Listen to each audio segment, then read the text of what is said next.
Hello, everyone, and welcome back to Finding the Alternative. I have a special guest with me today, Alfonso. Me and him go way back in the Salt Lake City church. We were friends for many years, and I'll let him introduce himself. Alfonso, take it away. Yes, I was in the WMS War Machine Society Church of God for 5 years in Salt Lake City, Utah. That's where I got baptized. I was introduced to the church by my sister. She was baptized in Colorado. Um, After so many years, and then I attended 1 year in Tucson, and but I was really not convinced. Uh, I ended up leaving the church because I found out, it was a cult.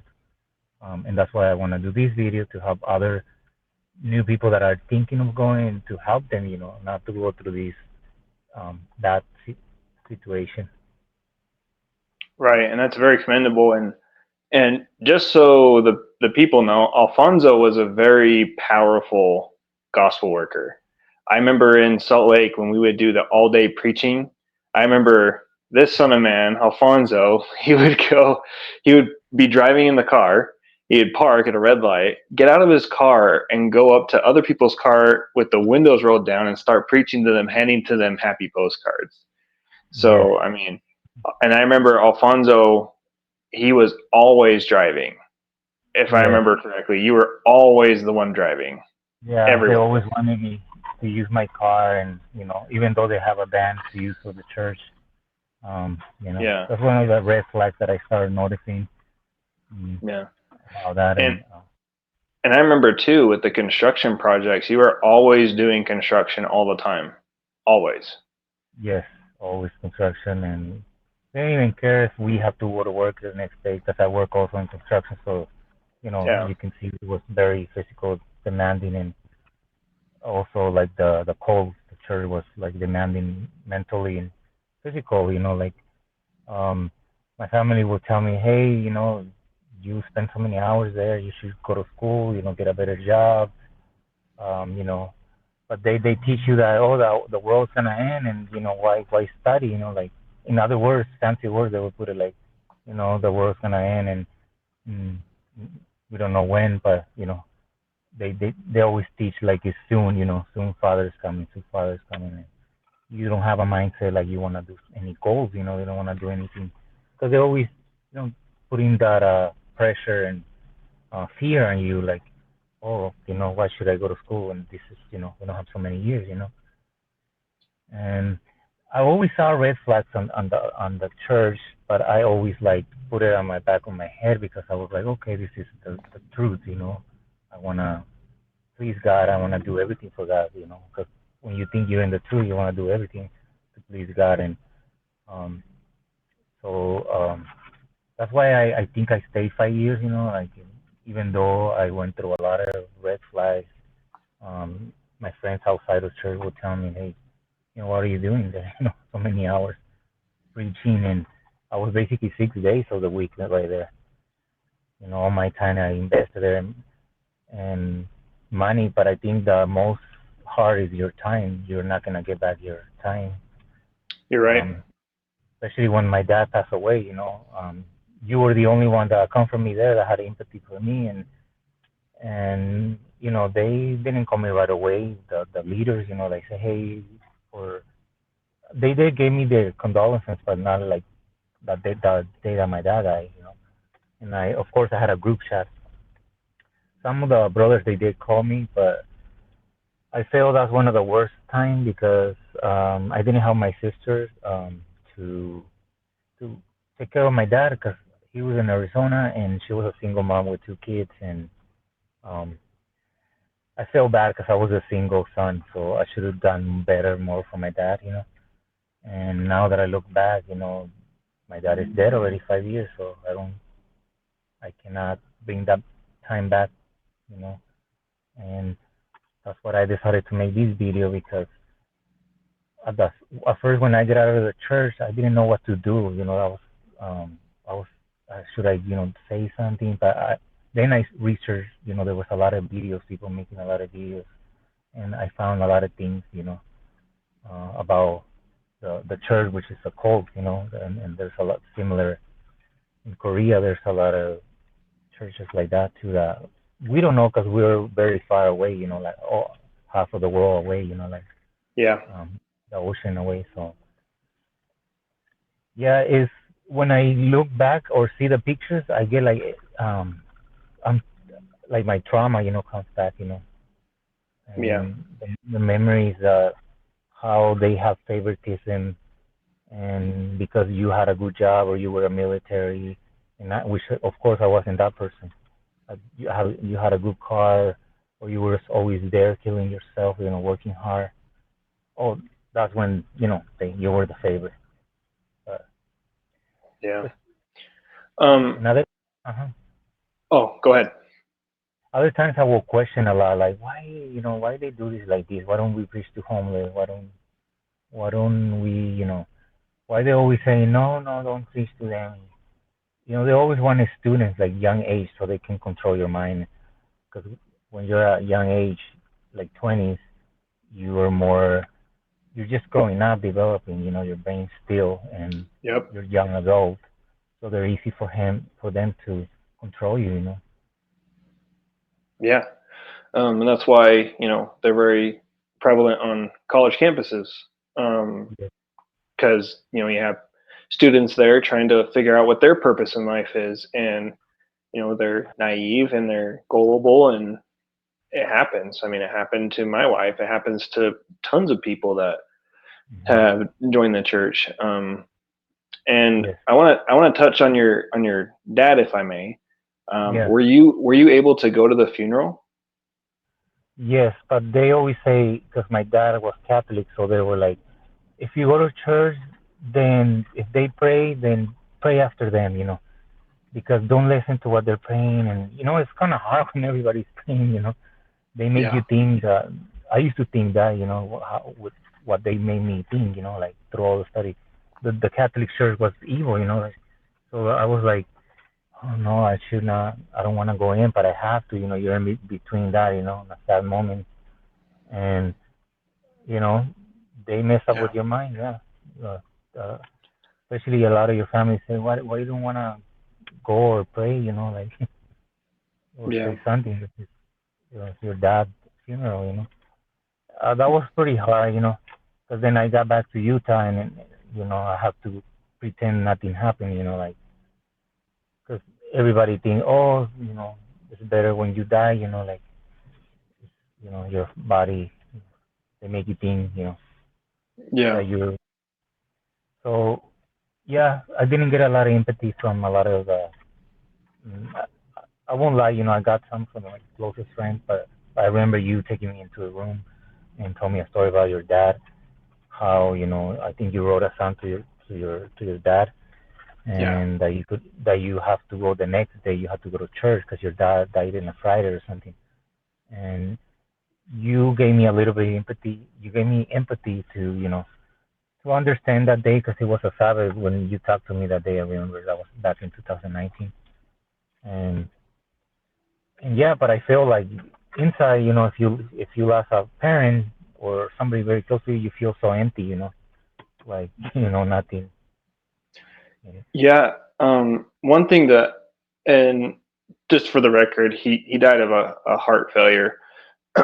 um, but I feel like, and maybe this is your feeling too, but I feel like when I was in the church at my dad's funeral, I couldn't really mourn properly because, like they say, everything that is said to you, the prayers, the blessings, just the normal religious talk, you had to just completely ignore it and just see what's wrong with everything, what's wrong with everyone, how dumb the other religion is, whatever the case may be. That's And correct.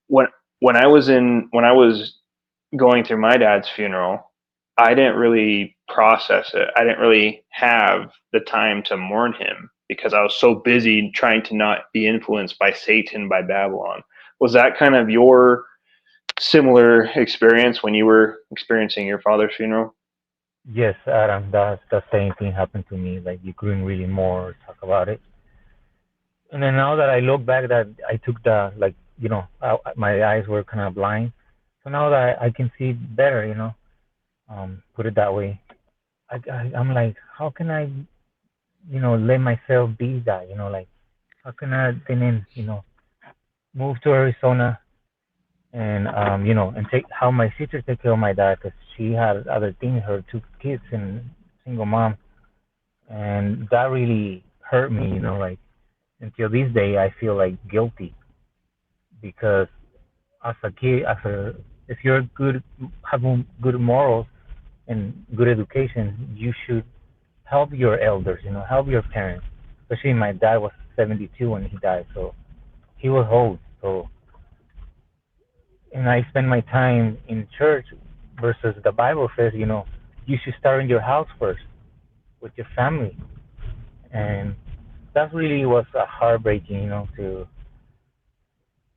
just the leaders, they, I don't know if they ever lost someone, but how would they feel, what would they Right. do, Um, so that's one of the things that I want to help out.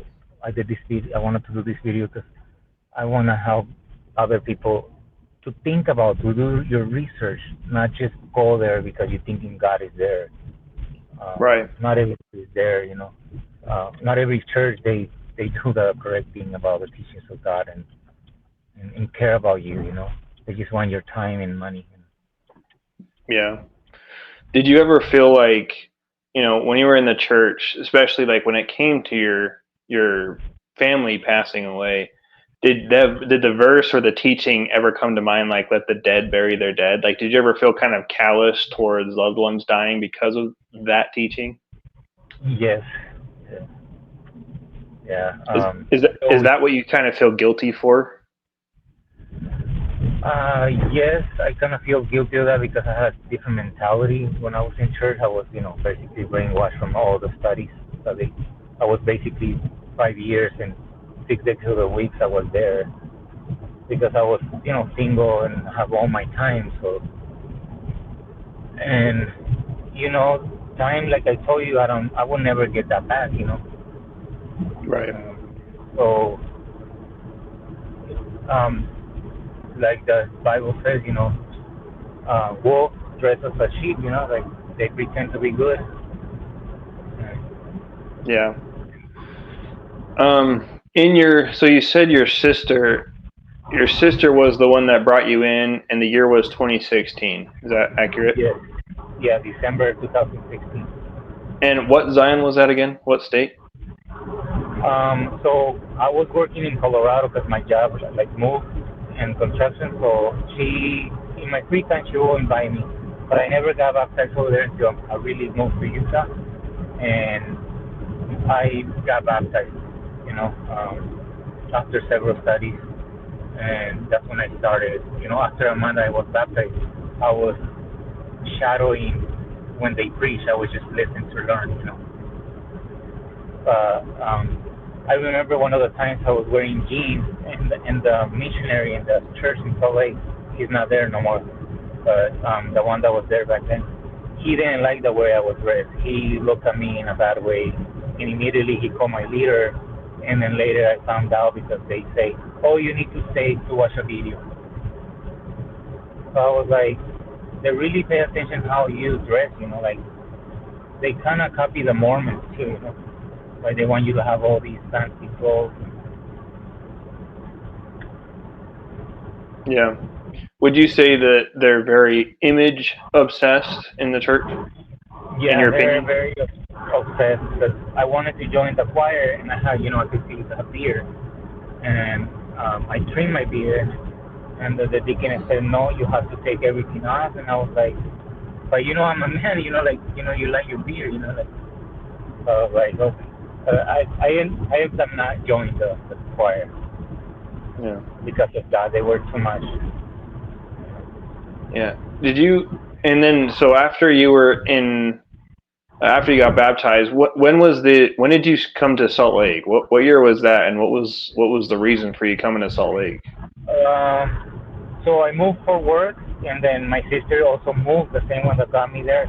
So she would invite me again. Hey, let's go. So that's how I end up going, baptizing right there. And I also have a lot of uncles and aunts right there. So I have a big family. Still there I over see. there. I'm in Arizona now. Okay. And so you moved to Salt Lake City for work? Yes, for work, yeah. Gotcha. And then obviously, you met me and you met a few other people. Yeah, I remember meeting you, and at that time I think you didn't have any kids. It was 2016 on December, and then January when I started preaching a month after. Right. Um, but they'll be like so image. They'll be like, "Oh, brother, you need to get a like, the leader like dress dance, because I didn't have any dress dance. But at that time, like sometimes you don't have money to spend on clothes, but they really wanted me to go get, you know. But one of the brothers, the leader, gave me one of his suits, so that's when I started, wearing suits. Yeah. They influence everything, even to the preaching. When they say "I'm Sankon," I was like, "What are they saying?" Like, and I'm like, but I put it back in my head. I didn't really pay that much attention, which I wish I would, But I was Yeah. like, and then they wanted us on the Saturdays. They want us to learn Korean, how to say it. And I'm like, we're in America. Hello, like, why are we gonna preach learn Korea? So everything, even to the point of eating, brothers were learning how to eat with those chopsticks. And Yeah. I was in my head like, so for me it was ridiculous. Like, why? That's not the most important thing. You need to help people, reach up. If this is the truth, just help them. Like they really back then they claimed 7 billion people in the world. So let's help and save those. So I was like, isn't those homeless part of the 7 billion? You know, and they were always like, no, we can't preach, or to the gay community, no, we cannot preach. And some of the brothers were making fun of the gay community. And I'm like, if we're in the truth, we shouldn't be making fun of those people, like. So yeah, a lot of things, like when I also like was for the sermons I was translating, so it took me a while to for them to give me the opportunity, to translate. Um, they uh, they say you have to be here so many times, you have to die, like don't miss a tithe offering, and they were so strict on that, like. But at the end, I was able to prove that I, translate and all that. But I never feel like 100%, like comfortable in that church, like the way you were treated for favoritism. Another situation where I didn't have a job and I wasn't even getting unemployment. So I went to my leader and said, "Hey, look, I can't give any tithes because I feel, bad. Because like they say, you stealing from God."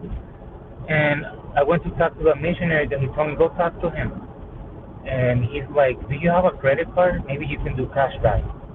And that one of the things that really the red flag. Like, what? I mean, that's not even your money.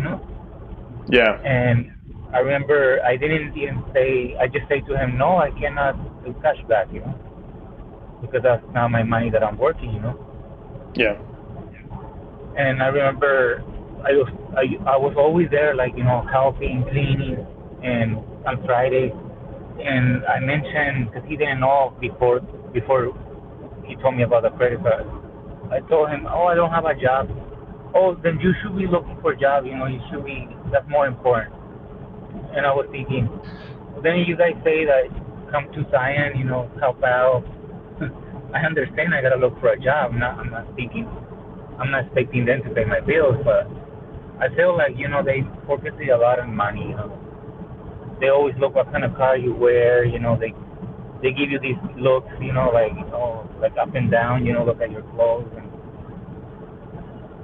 but I'm always very visual, so I'm like, oh, why are they doing that? I always ask myself that. Why are there? You couldn't even question them. Like even when it comes also to helping brothers move. They want you to control everything. Yeah. Because I remember I have like a truck, it's expensive the gas, so I didn't have a job, so we went to Provo to move a brother, a new brother, and they like missionary wanted me to use my truck, and I was willing to use it, but I told my leader, hey, yeah, if he gives me for gas, then yeah, or the new brothers, then I can use it. Because it's like 1 hour going, 1 hour coming back, and also the driving around Provo.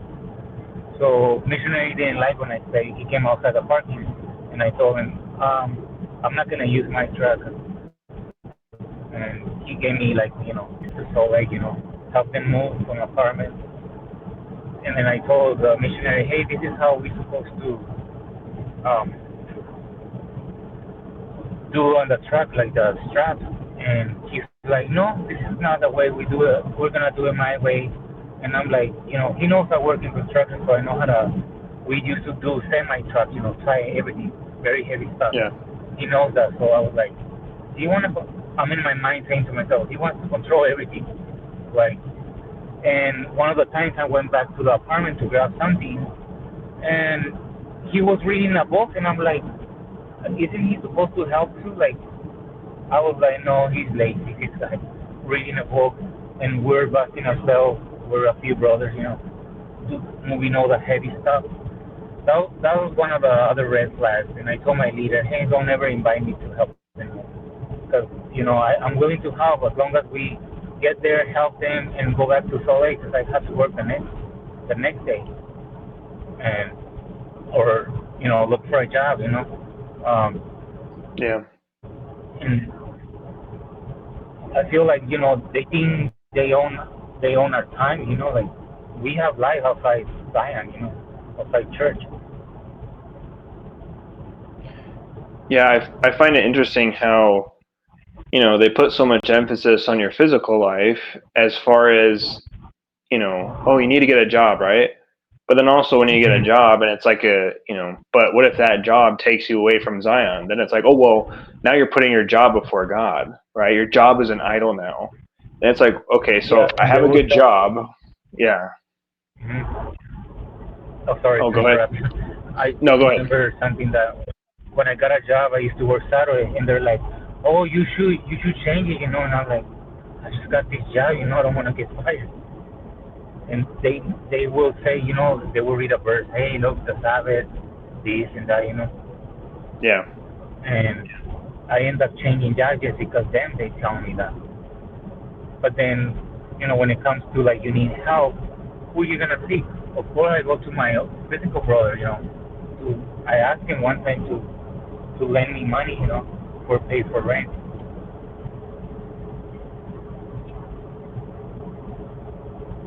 Yeah.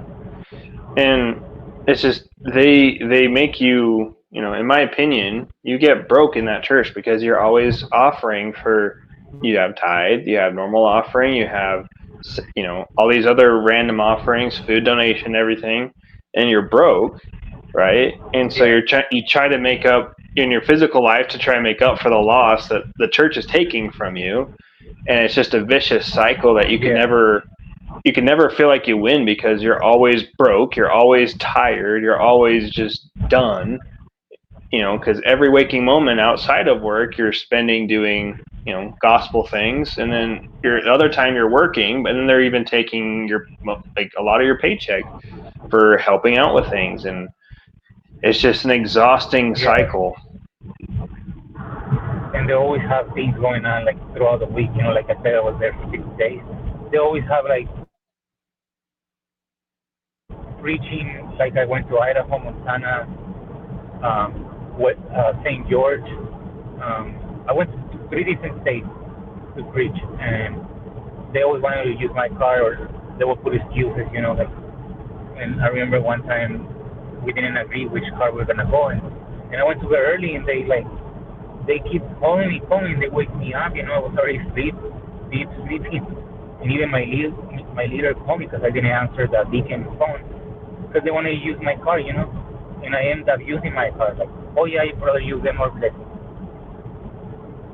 These things that you have life outside the church, so they don't respect your time and that. And I remember, when the pandemic was one of the biggest things that I opened my eyes. It's because that's when my sister left too. Like they live in a palace in South Korea, and here we're busting ourselves, helping in construction and all that, Yeah. and we have a building that we gotta fix up, and they wanna, fix everything, because they get this building, and they own that building, they pay cash because they have money, and here they tell you a different story. When Korea is something different, there's it's a cult, a lot of, and that's when I say, they always used to say these, and I never forget. Oh, flee to Zion when something bad happens, when destruction or trouble comes. What happened when the pandemic? They were all scared and saying, "Go to your house. You have to keep service in your house." Complete opposite of And what we were that's when taught. I really, yeah, people were calling the missionary. I remember, hey, what we're gonna do because the pandemic, like we say, flee to Zion, because they were scared that something bigger is gonna happen, maybe the end of the world. And they were no, keep it at home, like they were just just like that, keep it at home. And they want us to come and drop the tithes and offering, Yeah. and that really kind of helped me a lot. I think that was a sign of God that really helped me truly get out of there. Like God saying, flee out of that church, people, because that's not the real Zion. Yeah. Even though you were taught Um, from the beginning that flee to Zion it's when disasters yeah, hit. many things that I experienced there. Like I always was in between leaving and staying. And that was one big hard thing for my soul and my mind, emotionally too. Like I want to stay because they say it's that, but then you you feel like after you've been baptized in so many times, they don't care about you no more because they already got you in there. You remember going to Nampa, Idaho for short term? Yes, me and you when yeah, the picture that I sent you. Yeah, that brought back a lot of memories. And Yeah, I remember you drove the whole way, both yeah, both there and back. yeah. We were doing what do you call the mind games? Like Oh not charades. yeah, We're doing. I remember you said one of the. Yeah, we said we did games throughout driving, and I I remember you remember helped that. me drive because it was in the night already. Yeah, It was like 10-hour drive, I think. I don't. I went to twice to Idaho, one with you, and then we went to with another group. yeah. Um, I remember specific about this brother that he was in the youth. And I'll mention about him because I didn't like what they did to him. So he was very honest. He said he was gay and he had something with his boyfriend. So I guess he got suspended, and I end up working with him, and he was in a different department. So on break time, we went out, and I saw him. Hey, brother, how are you? And I haven't seen you. And he's like, oh man, I got suspended. And I say, why? You always, seem to be there and everything. Seem like a nice guy. Oh, I told them the truth. That I was gay, and then and they kicked me out, and they say I'm gonna be 6 months out. But they still collect the tithes and offering for me. I'm meeting with the deacon in a Burger King. I went, what? I'm like, that's one of the things that also stood out for me, like red flag. Like, okay, they suspend you, but they want your money. Yeah. I mean, Can't come to and he Zion, was, can't receive yeah, blessings in Zion, but you can definitely give us your money. That's fine. yeah, and he was very like at least 19 at that time, and he had lost his mom, so that's why he believed in Heavenly Mother because he said, oh yeah, I never heard of that. I remember him telling me the story. So he didn't have a lot of wisdom, like I was in my late 20s when I got baptized. They still, Yeah. managed to brainwash me. But him, he was younger and he was he was manipulated very much. Yeah. And I I know. saw I know that. what you're talking about. Yeah. So I was like, poor man, um, and I also saw like not less fortunate family there. For the sake, I won't say the names, but they were less fortunate. And Yeah. they were not the favorites. They were looked down, like and I was like, why they have this favoritism, like we should come how like God said, come how you are, like not not because I have a good job or I talk eloquent, because most of Yeah. us didn't talk eloquent, you know, and they wanted us to also control the way we speak too. And it's not Yeah. because we're saying bad words; it's because they want us to use their own fancy words, even to the point that they want us to learn Korean. Yeah, you'll find too, like sometimes when some members were teaching the Bible, they had like a Korean accent when they clearly were not Korean or something like that. Did you ever catch that? Yes, they have the Korean accent. Even the hairdo, they wanted everybody, the leader wanted to do the hairdo, and they try to talk me into that, and I was like, no, I'm not gonna lose who I am. I like this type of hair. I like my beard. But they Yeah, want it looks like they want you to use your identity. exactly. Yeah, they want you to mold into this, you know, they call it like cult self, I guess. But basically, Yes, they take you and then make you into a shell of what you used to be. But you're conforming to the group. You're conforming the looks, the thoughts, the speech. Everything's conforming to the group. yes. And I remember because I like cowboy boots and all that. And I remember I saw my my cowboy boots, and my sister was like, "Hey, you're Mexican. This is your from where you come from. You shouldn't lose who you are." Right. And that gave me thinking, and deep, like what am I becoming? Like. But yeah, I remember also like preaching in the snow, like in Provo, like it was during December or January, and my feet were already like really cold, but at the point that I couldn't feel them. But I was doing it because I thought, this is the correct church, this is where God dwells, and I will keep going because we did like I don't know if you remember, brother, but we would do like half day preaching like during the festival or all day, Yep. like from 11 to midnight. Yeah. And because I was single, I was like, yeah, I have time. I want to do it, Yeah. because I wanted to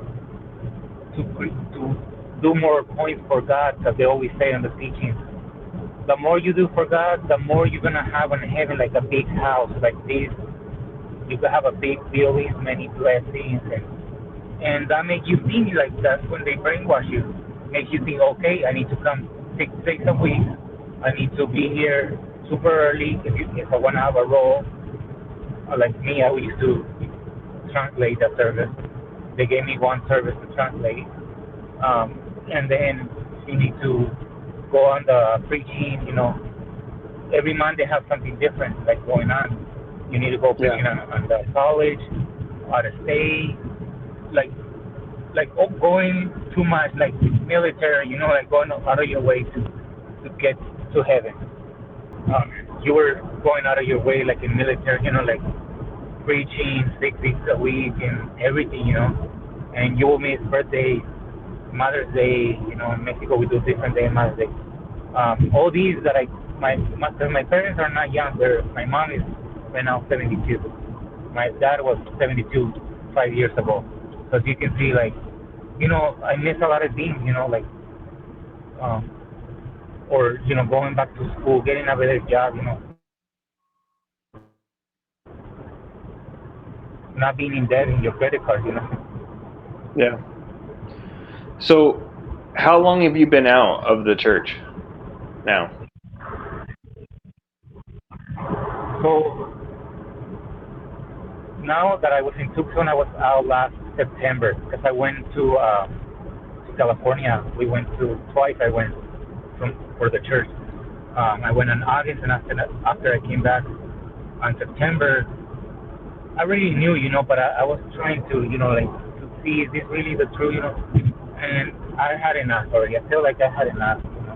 Yeah. This is I saw more red flags, and I just left and I didn't come back. And I didn't tell them nothing, but they called me back and I told them, hey, I'm not going back. I found this and that, and Before that, in Utah, it was 2021, and I left in July. But I was there 5 years, and missionary wanted to talk to me, the other missionary that was there, and I say, you know what, I'm leaving to Arizona.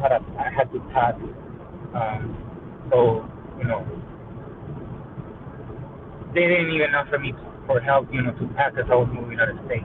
When I always was helping with my truck, I always help on every brother, or sister, helping them Yeah. move. And I thought about myself, you know what? I always help, and for some reason, you never help me move. And Yeah. you know, I was like, this is what it is. It's how it is. They only when they convenience, that's what they want. They want you to be there. They want that, and you know, um, and they like for marriages, they arrange marriages.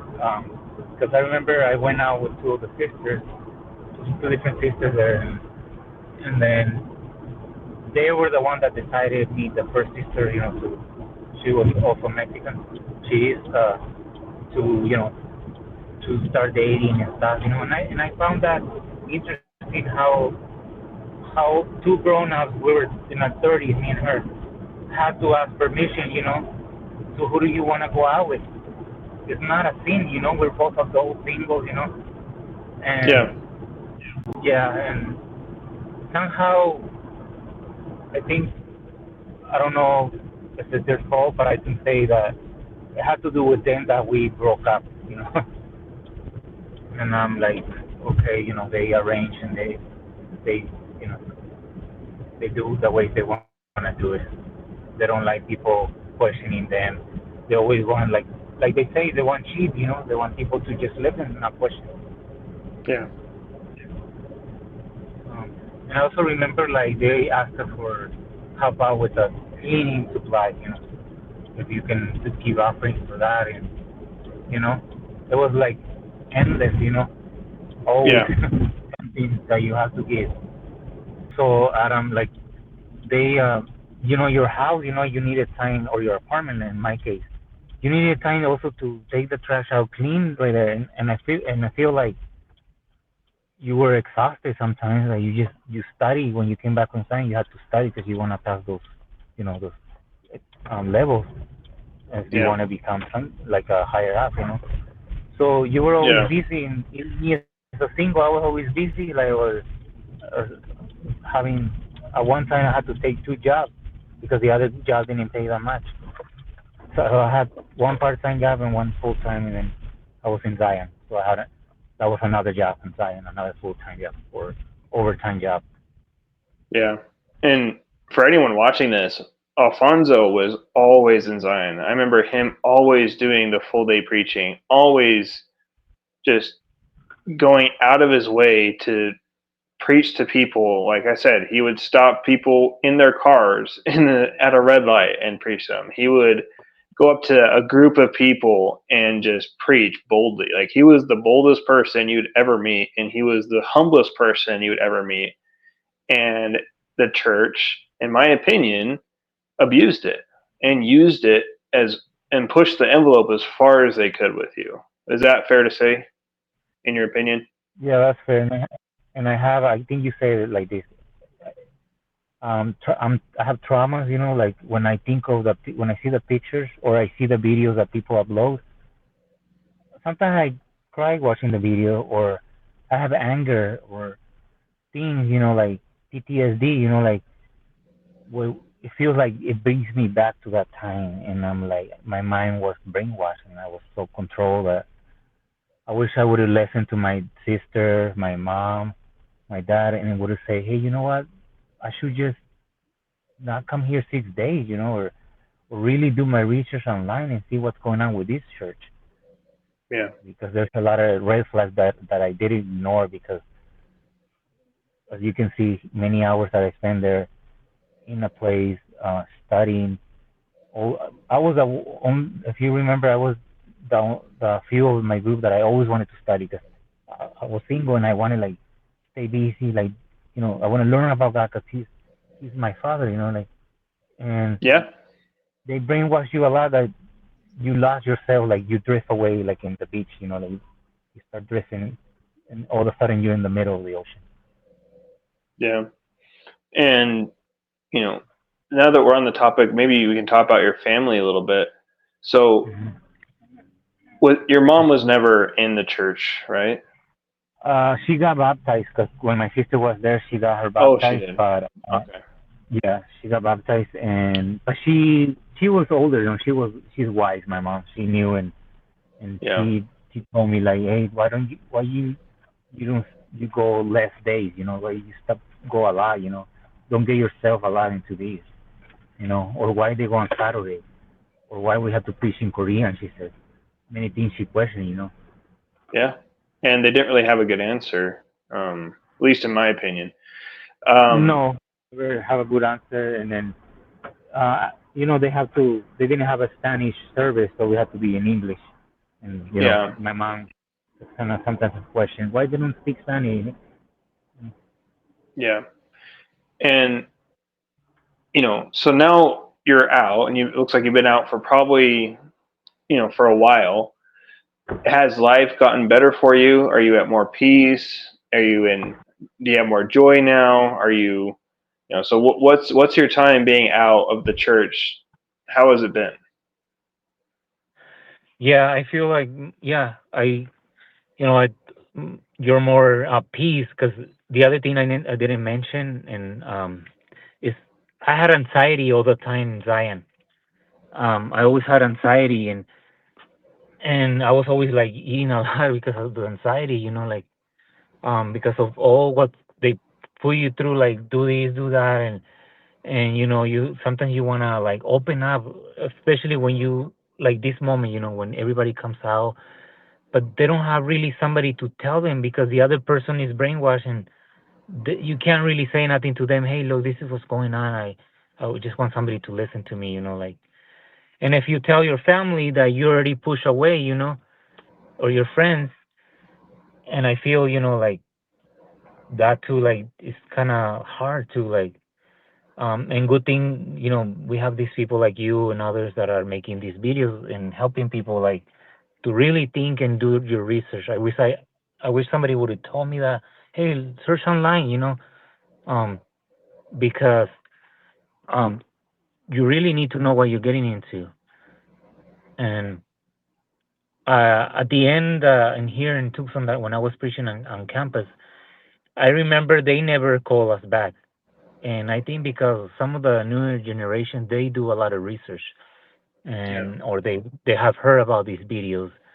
They go to school, they're educated, so they good thing they do the research, they start to know what's going on because um the trauma still lives in me. Like I can speak for myself, like I still have that, and yet all the people that claim to be my brothers, or out of them maybe a few or one or two, they have said, hey, how are you doing, all the other leaders, they never bothered to say how you doing, or even though I was there for 5 years, and that's when you really start knowing if they're really your family Yeah. or friends. Yeah. So it's safe to say that you're happier, you're healthier, you're more at peace. Of course, we have trauma and stuff, and of course, it takes time Mhm. to overcome and to have it Yeah. dissipate.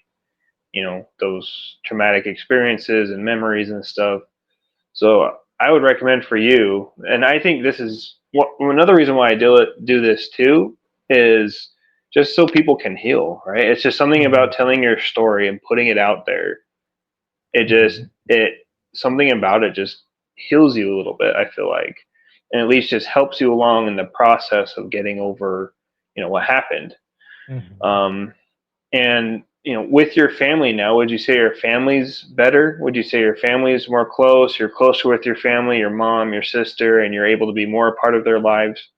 Yeah, because especially my mom that lives in Mexico, so from Utah was 21 hours driving. So I have to, sometimes my mom say because she can't drive the bus, so come and pick me up.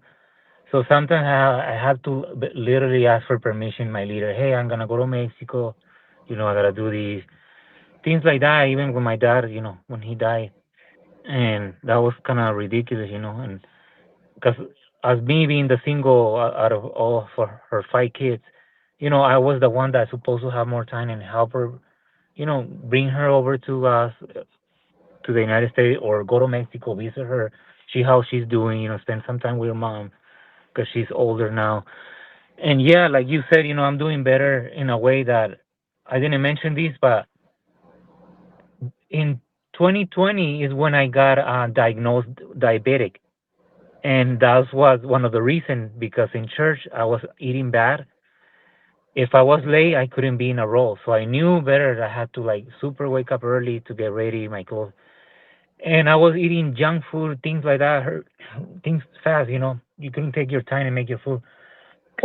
So I got diagnosed diabetic, which I'm still dealing with that, but I'm doing much better.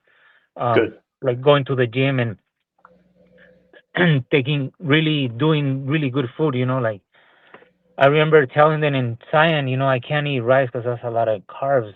They didn't even care. The deaconess was kind of rude, she didn't even give me permission like to bring my own food and put it on the microwave because she thinks her microwave is gonna get so like like you know dirty. Dirty. Yeah. Yeah, and It's I a remember microwave. yeah yeah Clean one it of if the it gets bro dirty. yeah, and we help pay for the Jeez. ice machine or things like that. We um things like that we help out for donations. Um, so yeah, I feel like very at that moment very bad because I was dealing with diabetes. It was back in 2020, and then telling me that like I had to go back home, but I didn't want to go home because I missed a Sabbath and then I have to cook. And you want to spend time with brothers and but you miss a study or something, Yeah. but you were like, what can I do? Like I feel I don't belong here, I feel like like they say in the story, like you're the ugly duckling, like you're not even part of them, they're like their group. Yeah. And that's bizarre because don't they say that, you know, oh, we're closer than real family. We're closer than your physical family. Hmm. But then, your physical family, like if you went to your mom's house and and you told your mom, oh, I can't have carbs because of this reason, do you think she would make fun of you or give you a hard time? Be like, oh no, okay, I'll make you something else, right? Or you can make something on your own, or if you went to your sisters and you said, oh, I can't have this food because of what what my body's telling me right now, with the diabetes. Do you think Hmm. your sister would act that way or your mom would act that way? Your No, physical.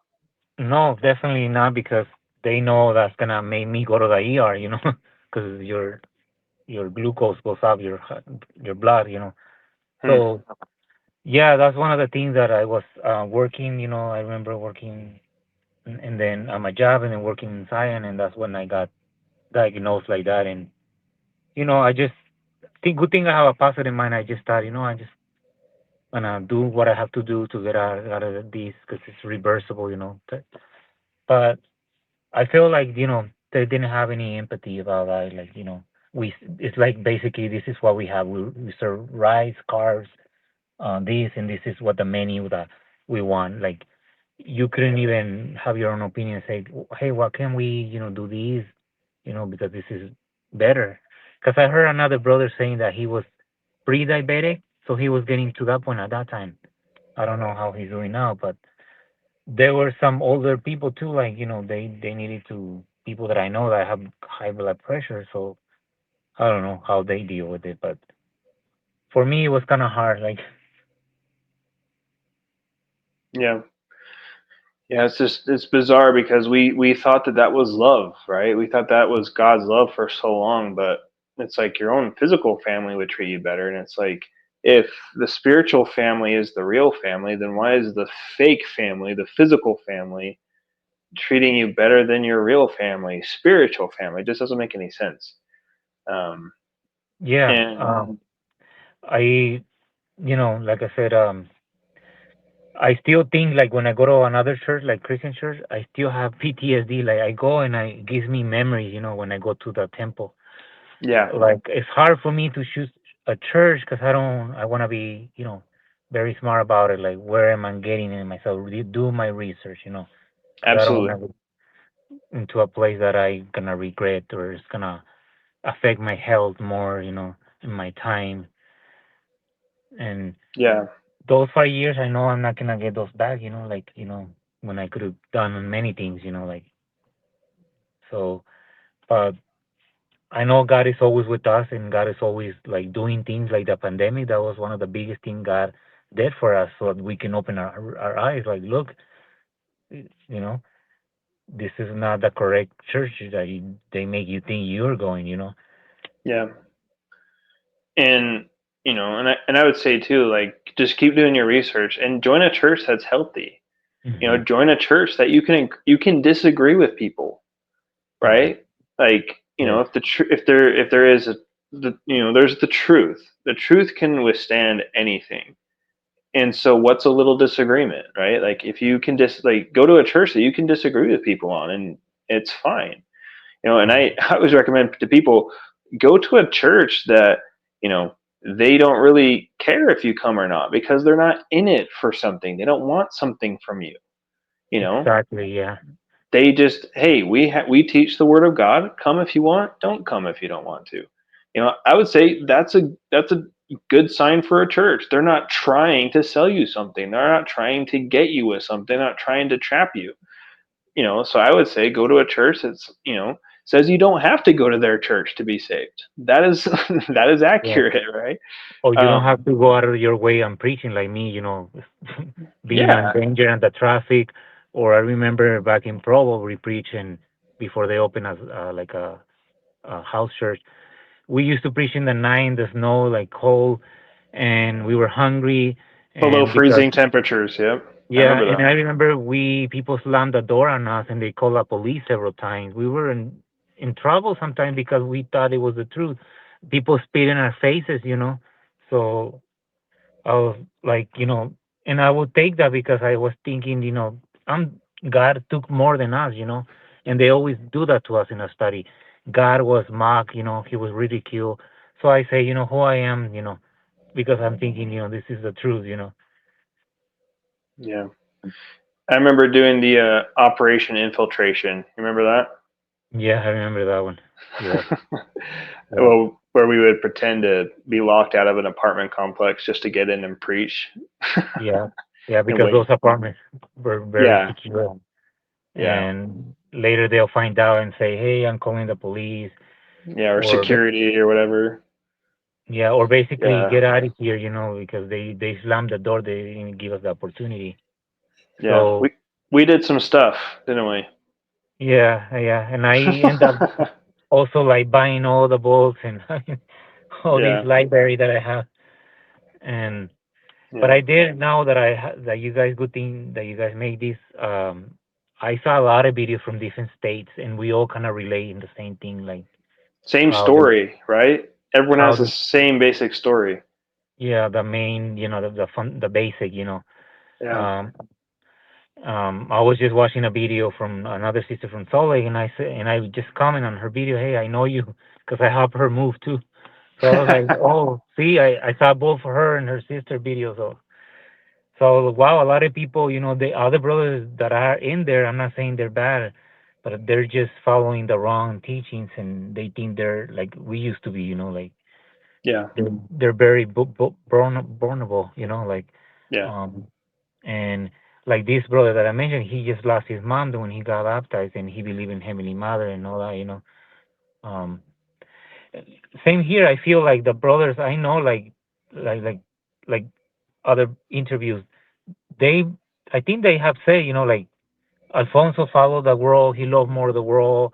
Oh yeah, that's what they told the other brothers. Like they don't bother to call me and say, "Hey, look, how are you doing? You doing okay?" Where's their brothers? Where's our family? That spiritual family they claim to be, or the at least the leaders. If they have more wisdom, they never call me to find out how I was. yeah. Yeah, it's unfortunate. But in a way, it's kind of, you can kind of call it a silver lining, right? Because now you're free. Now Yeah, I'm free. you have your mom that you have, and you can live your life on your own terms. And the fact that you're looking for a church and you're looking to continue your faith and still believing Hmm. in God, I think Hmm. that's great. I mean, Yeah, I would recommend everybody, yeah. not give up on God. Like I always give this analogy is, you know, just, let's say you go to a, you know, Chinese food place. Like I like Chinese food. I go to a Chinese food place, and let's say, you go there, and unfortunately you get food poisoning because the chef there was not properly equipped and made bad food. That doesn't mean Chinese food is out to kill you, or Chinese food is bad in general. It's just, no, someone was in the kitchen that shouldn't have been there. And I think, in my opinion, that's the WMSCOG with Christianity. They it's not Christianity. It's a bunch of things, but it's definitely not Christianity. They may pass it as such, but it's really not. And the God of the Bible, the God of the Bible loves us, creates things for us, created our families so we can take care of them. You know, created beautiful things that we can enjoy in our life. Like friends, family, memories.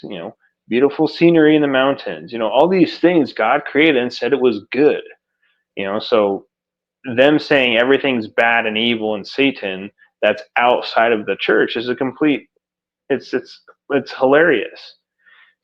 Like, why else would God create families if we're not supposed to take care of them? Why else would God create beautiful things that we can explore and beautiful things that we can see and enjoy? And I mean, of course, like, yes, we should stay away from sin, right? Because sin hurts people, Hmm. sin hurts Yeah, us, right? yeah. Makes you a But slave. yeah, but going on vacation with your family to explore the world in certain places, how is that evil? How is that sin? Going and taking care of your mom instead of going to church, how is that sin? Didn't Jesus do the same thing? Like when he helped somebody, healed somebody on the Sabbath, and the Hmm. religious leaders were like, "Oh, what are you doing?" But Yeah, the WMSCOG is very similar, right? Like if you went and helped your mom and missed a service, what would the WMSCOG say? "Oh, what are you doing?" It's this, they're just like that, So, and I think that's the whole point of Jesus is, like, it's about the heart. Take care of people, love people, you know. yeah. Take care Hmm. of take care of your family, take care of your friends, take care of your enemies, right? Like love your enemies. I just find it fascinating how when you actually read the scriptures, the WMSCOG fulfills the hypocrites, fulfills the Pharisees and the Sadducees. The Hmm. image obsessions, the obsession with the law, and just discarding the heart, discarding people, Yeah, disregarding the pain that people go through. And what did Jesus do? He's like, he, he broke the system. He came and took care of people. He came yeah, and said, "No, it's your heart. That's what counts. yeah. It's what's in your heart."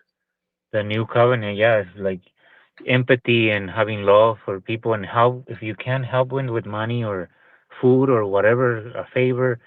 Yeah. Um, they also used to show us these proof books. They have about the Catholic Church, and they make you think that the devil's there. And my mom used to be Catholic. I'm like, and I did a lot of things that I look back and I say, why did I do that? Because my mom had a big like cross, Hmm. and that one was given by my sister that was in Zion too. So she told me, when you go to Mexico, can you do me a favor? Can you break that cross? That was Jesus' image, like it's a huge cross of wood.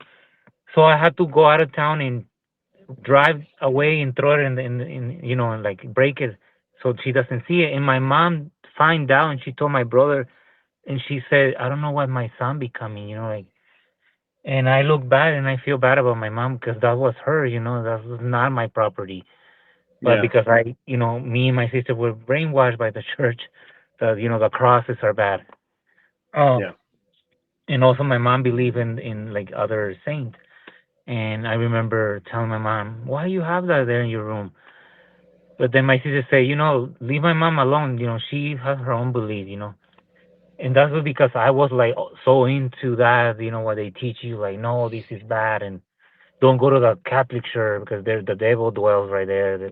the the serpent, and it's all like very traumatizing, when you think of that, like all these things that you think you follow the truth, you do a lot of things for this church, and then you say, where am I gonna go? This is the even though if I'm being treated like this, Yeah. where am I gonna go? Because you think, oh, this is the truth, and they always emphasize narrow is the road that leads to to salvation. So, and they always give us that teaching. So I was like, okay, so it's gonna be difficult. Yeah, but they're the ones saying they're the narrow road, but they have to prove it, Hmm. right? Then if the narrow road is them just so focused on the law, but they treat people the way they treat people, can you really say that they fulfill the narrow road? No, they They say they definitely. fulfill everything, right? They say they fulfill everything, right? We're the fulfillment of everything good. Everyone else is the fulfillment of everything bad. But every church says that. No Mhm. church ever says, "Hey, we're the fulfillment of the wide gate. We're the fulfillment of the wolves in sheep's clothing. Hey, we're the fulfillment of the beast." Like, no church says that. Every church says they're the truth. Mhm. Yeah. So how can you know what the narrow gate is if you can't research? How do you Oh yeah. know what the wolves teach and what the sheep teach if you can't research? Right? Yes. So the fact that you can't research should be a red flag that it's probably a wolf. The Yeah, fact that you're you right. can't research is probably a red flag showing that Exactly. it Yeah.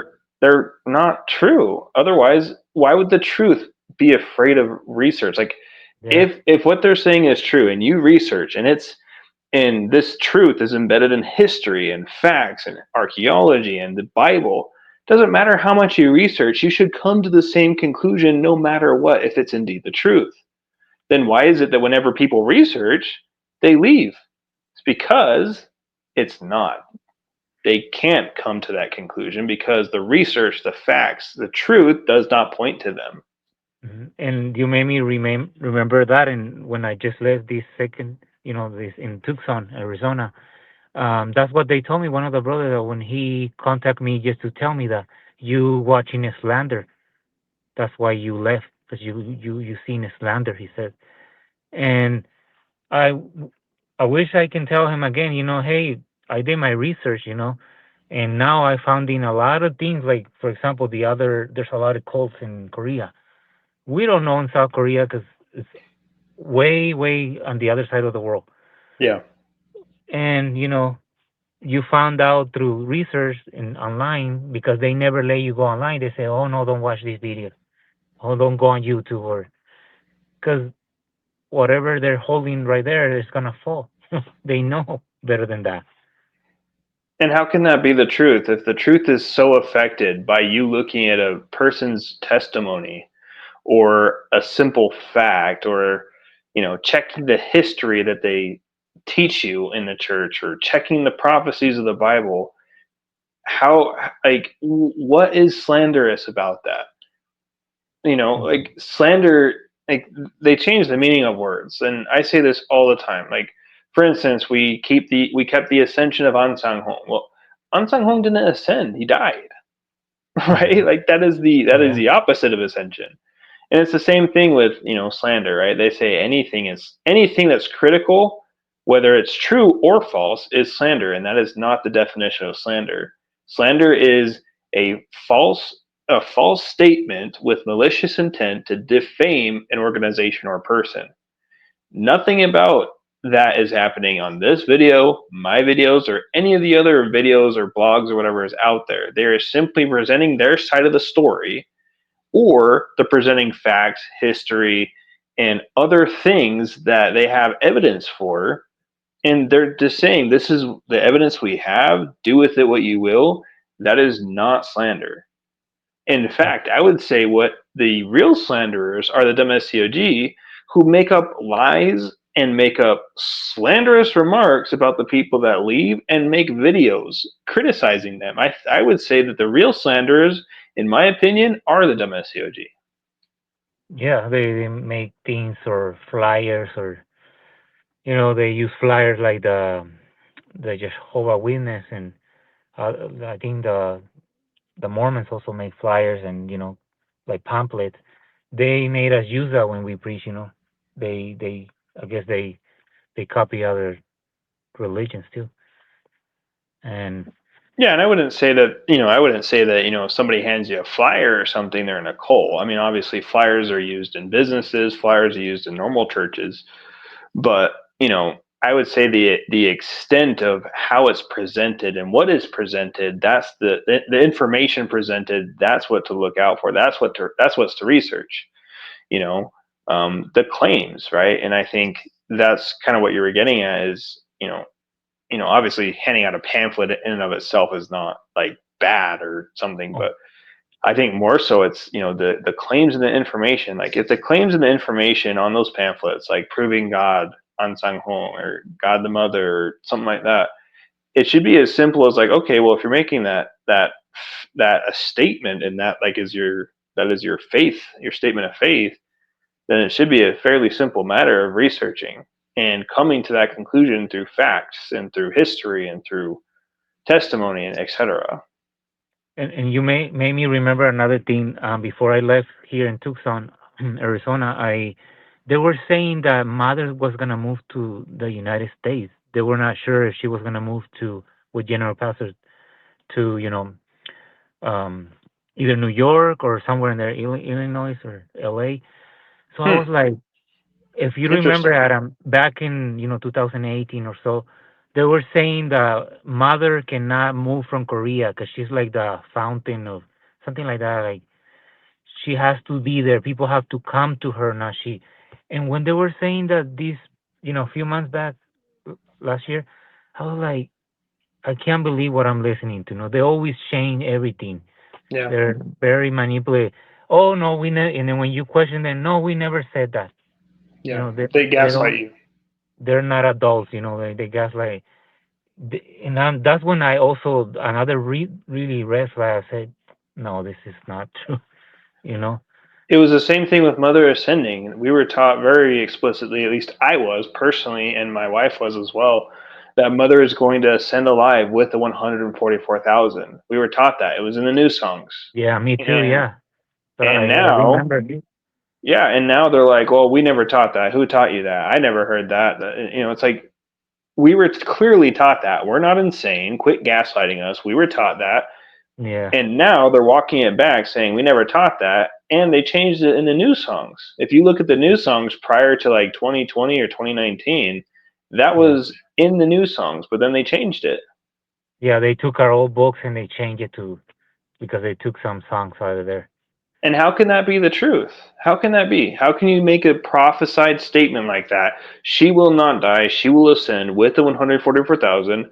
Or, like you were saying, people flock to Jerusalem, meaning they flock to Korea, not the other way around, right? Yeah, She doesn't come to us. But then they're just like, "Oh, we were crazy. We never said that. We never taught it. We never taught you that. You're crazy." It's like, yeah, how can that be the truth? How? yeah. Even my leader would teach me like we will ascend to heaven. The 144,000. Will me Yeah, and mother in the blink of an eye we're gonna see her in the air, in the yeah, sky. And I used to dream about. I remember, oh wow, are we fortunate to be alive at that time? And I remember they're saying that mother was so old. They always will manipulate us in the sermon. Oh, she's so old. She can't talk anymore, but she pretends she's not because she's mother, and they make us feel guilty. Like, oh my God, we doing. If we don't come in a third day, then she's burning to ashes. That's what they basically right. tell. She And hasn't gone home because you're lacking. She hasn't gone home because of what you've done. you haven't worked so hard on preaching or preaching at another state, and that makes Yeah, you work more hard. Okay, I want to do more and more and more, or give more yeah, money. Because I want to end mother suffering. Because I remember there was a study, or not a study, a preaching that says end mother suffering, yeah, and I was like, okay, I want to preach all day because I want to finish this thing.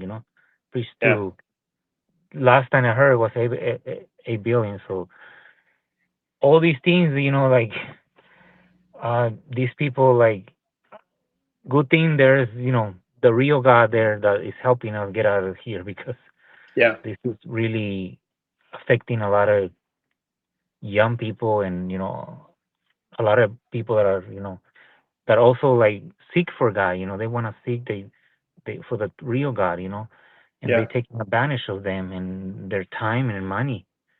Yeah. And And I think it's evil. It's absolutely evil. Not the people in yeah, there, because like you said, no, like we love the people in there. yeah, We know where they're at because we were there too, right? yes, We know exactly where they're at. We love the people. I would say some of the leaders are a little questionable where they're hmm, at because they know certain things and they just choose to ignore them and they just choose to just whatever. I'm just going to blot it out of my mind. And how they do that, I have no idea. But I yeah, would say majority of the members, right?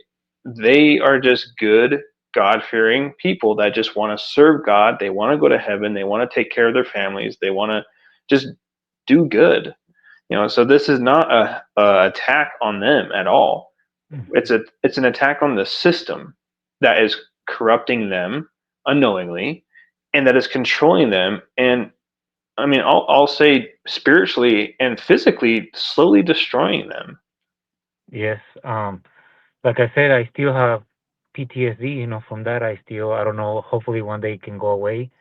But that's why hopefully the newcomers, they, or the ones that are being preached, they can open their eyes. Like, so they can be, mm, they don't have to get into that situation like me and you there. Like. Yeah. So I really appreciate you giving your time, because I know you do a lot of things and these and spending time, you and the others people are that are out there helping us, like, because like Jesus said, if you want to help, okay, go to a hospital or the children's hospital and see all the kids that have cancer or a certain disease. There is God right there. Go help, give your time, free time. Go and help, volunteer for the older people, that the senior centers. There's God. Like He came when Jesus came to preach that empathy, help somebody with food or whatever, a ride, or that's where God is. Not on these cults where they're taking your money and all your time. Exactly. I couldn't have said it better myself. They and don't do it for an award. Don't do it and be like, oh yeah, we'll help you, but as long as you give us an award, then we'll help you. That's not Yeah, helping. Helping like, is doing it out of the goodness of your heart because you want to help. You care for the cause and you want to serve the cause. That's and all. it's funny, Adam, because they always emphasize, don't let your right hand know about what your left hand is doing. As they And announce it with trumpets. yeah, and they always for the perfect picture. And I remember only one time I was in the front row. They always want to put the better looking, the younger, because I was already in my 30s, and the good looking people. And I was like, why they take so much for these pictures? We want to eat. We've been um, fasting for more than 24 hours already, and Yeah. they didn't care about that. Yeah. It's all about image. And to your point, if I can touch on that for a second with the younger generation of, I guess, of believers, for Hmm. lack of a better word, the hardest part, Alfonso, is they don't know these prophecies. They don't know what we were taught back Hmm. in the day, right? Because they Yeah. don't know the prophecies about, mother not moving from Korea. They don't know the prophecies about her ascending alive. They don't know about the Hmm. changes in the new songs. They don't know about 2012. They don't know about 1988. They don't know about 1999. They don't like. That's the thing is they don't have that information, and Hmm. that's the tricky part because they don't Hmm. know these prophecies that have been changed. Like third day, that was another one. They taught this third and seventh day of the cleansing. That is Tuesday and Saturday, but then that changed, right? Now it's like, oh, it's we just learned from it, and that was like we just do it now because mother said so. Like that wasn't the case. What we learned, Yeah. you know, and there's so many things. There's tons of examples of those kind of things, and unfortunately, the newer generation, that I would say the people that have came in the last 1 or 2 years, they have no idea. Especially Yeah. like in the during COVID. Before COVID, we were taught in the time of disaster, you flee to Zion to survive. Yeah.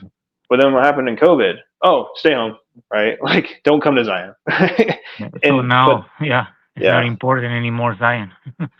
yeah, and it's just, but the hard part is like I said, the younger generation of the WMSCOG, they don't know these things. They didn't experience these things like we did. So that's what makes it hard. Yeah, and like they say, they come from this code comes from South Korea. So if you know about Korea, South Korea, they're very like military strict. And I Yeah, saw that in my 5 years. In the other year here in Tucson, they're everything they want to control. All the information that comes in goes out, even to the yeah, point that they want to control you too. They control like everything. If you have a family, they control it. everything. Absolutely. Yeah, and and I'm glad I really got to open my eyes and got out of there because that wasn't Well, doing good for me for yeah. my health. I'm still dealing with that with my health issues. Well, I'm glad you got out too. You look healthier. You look Oh, happier, and oh, okay, yeah, yeah. and I honestly, I wish you and your family nothing but the best. Oh, me Um, too. Yeah. so before we wrap this up, I guess is there anything else that you might want to say to the viewer that's maybe they're in the Church of God, or maybe they're an ex-member that is struggling. What would you have? I guess in two. I would say Uh, definitely research a lot. Many on the website. There's many information out there. Thanks to God, and pray to God too. There's always signs. We just gotta really pay attention. There's always red flags, and because His God is powerful, and He would the truth, no matter how long it takes, it will come out. You know, the truth, right. and God is our strength, and listen to your family and friends that they know you more than anybody else. They really care about you. Listen to your friends or your loved one, your partner, or whatever. Um, and because they take a lot of time from you, and I lost a lot of time, and I want to get it back, and I made a lot of mistakes with my family, not leaving early or not even attending important events. So cherish your family, and your loved ones, because that's the most important thing in the world. Absolutely, and I couldn't agree more. And I think with that, I mean, there's nothing much else to say, is there? That's Yeah. that's Well, it. thanks for having me, Adam, and hope to see you one day. Absolutely. Let's get together soon, man. I appreciate you. Okay. Yeah. Have a good night, and may God bless you. Keep doing You videos. too. All right. Thanks, man. Bye bye. And bye bye.